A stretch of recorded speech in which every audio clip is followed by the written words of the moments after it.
Ouais, après avoir réalisé différentes postures, je vais procéder à ma propre rétroaction. Donc, c'est Lorraine Ouellette. On est en janvier 2025, donc quel jour? Le 16 janvier. Alors, on y va. Donc, pour procéder, je vais utiliser la méthodologie de la bienveillance comme il nous a été recommandé et que j'apprécie d'ailleurs beaucoup. Donc, on va d'abord mentionner ce qui est bien fait dans chacune de mes postures pour ensuite spécifier ce qui pourrait être fait différemment la prochaine fois. Donc, c'est la méthode de la bienveillance. Donc, on y va avec la première posture qui est Utkatasana, la posture de la chaise. Donc, si on y va ici avec les courbes naturelles, donc on va mentionner ce qui est bien fait d'abord. Les épaules sont loin des oreilles. Les pieds semblent bien parallèles. Un petit peu de travers, mais c'est bien. Les genoux sont derrière les orteils. C'est bien.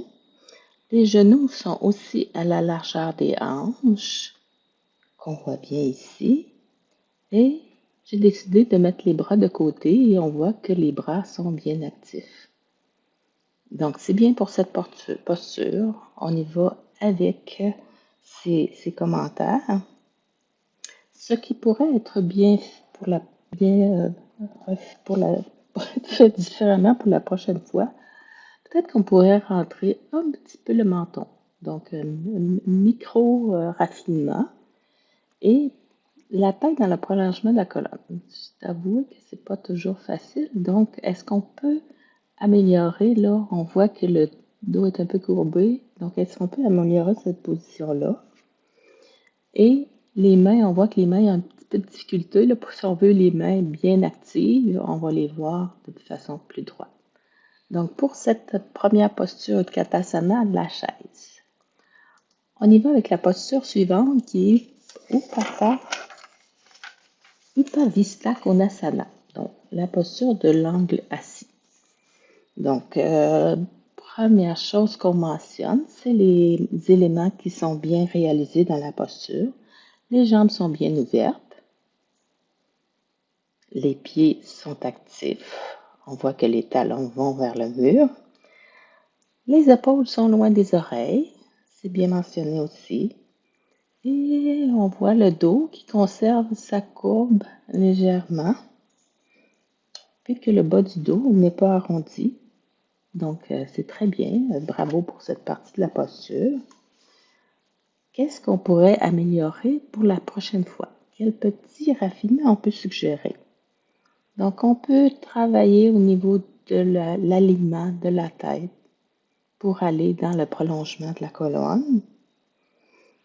Avoir peut-être des bras plus actifs. On voit que les bras sont laissés un peu à l'abandon, mais à eux-mêmes. Et peut-être se relaxer un peu les orteils qui semblent un peu crochus. Donc, c'est très bien pour cette posture. Donc, Upavista Konasana, la posture de l'angle. C'est très bien. Prochaine posture, la posture du bateau. Donc, qu'est-ce qu'il y a de bien fait? On a choisi une posture où les pieds demeurent au sol.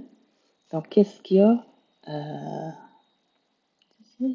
Aussi, je vois qu'on a utilisé le bloc pour garder la largeur des hanches au bon endroit. C'est une posture qui demande quand même de la force. On a la colonne, oui, qui est bien, on a conservé son intégrité. On est en équilibre sur les ischions. Les jambes sont bien actives à la largeur des hanches.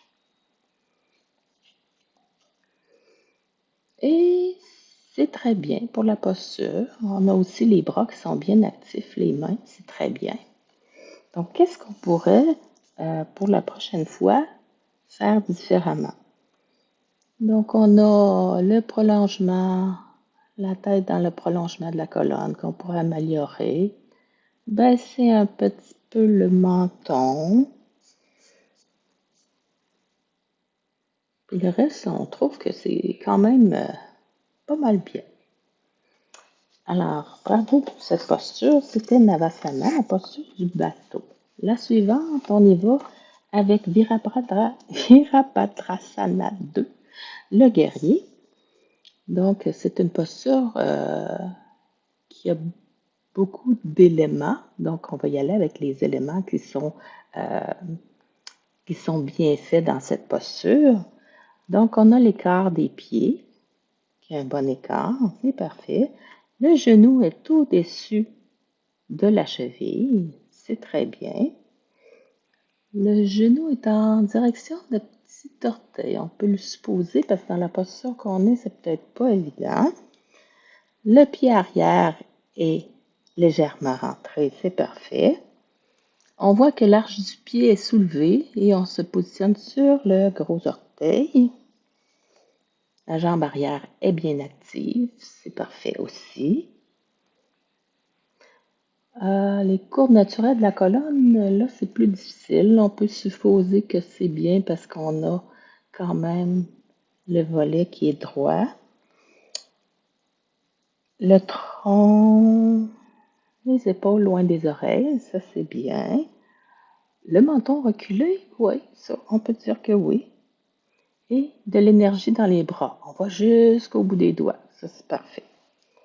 Qu'est-ce qu'on peut améliorer dans cette posture pour faire différemment la prochaine fois? On va aller, le tronc devait être davantage vers l'avant. Là, on sent qu'il y a une petite rotation qui est effectuée, donc on pourrait le ramener un petit peu. Il y a aussi vers le flanc, on voit que on n'est pas tout à fait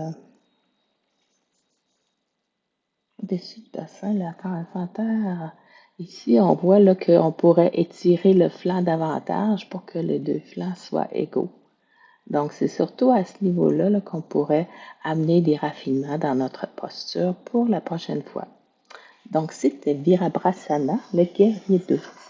La prochaine posture, on y va avec Parsva Konasana, l'angle latéral. Donc, dans cette posture, qu'est-ce qu'il y a de bien fait? Donc, comme dans le guerrier 2, l'écart entre les deux jambes est bon. Le genou avant et au-dessus au-dessus de la cheville, c'est parfait. Le pied arrière est rentré. Comme dans guerrier 2, on voit la position de l'orteil est large et soulevée. La jambe arrière est bien active. Les épaules loin des oreilles. Le menton reculé, c'est bon. Le tronc est aligné avec la jambe. On voit qu'il y a une belle ligne droite à partir du bras. Et on s'en va jusqu'au pied. La prochaine fois, qu'est-ce qu'on pourrait faire du raffinement? Donc, peut-être la longueur des flancs ici, qui n'est pas nécessairement égale, qu'on pourrait ramener légèrement. Et on pourrait tourner légèrement le tronc pour être plus face dans la posture. Là, on dirait qu'il y a une légère rotation. Et peut-être que la main ici, on voit qu'il y a une plus de difficulté, là, plus croche. Donc, ça pourrait être légèrement amélioré. Donc, c'était la posture Parsva Konasana, angle latéral. C'est notre dernière posture. Donc, c'était les commentaires. Bravo à moi-même. Je pense qu'on a travaillé fort pour placer bien les postures et pour réaliser cette rétroaction. Alors voilà, merci.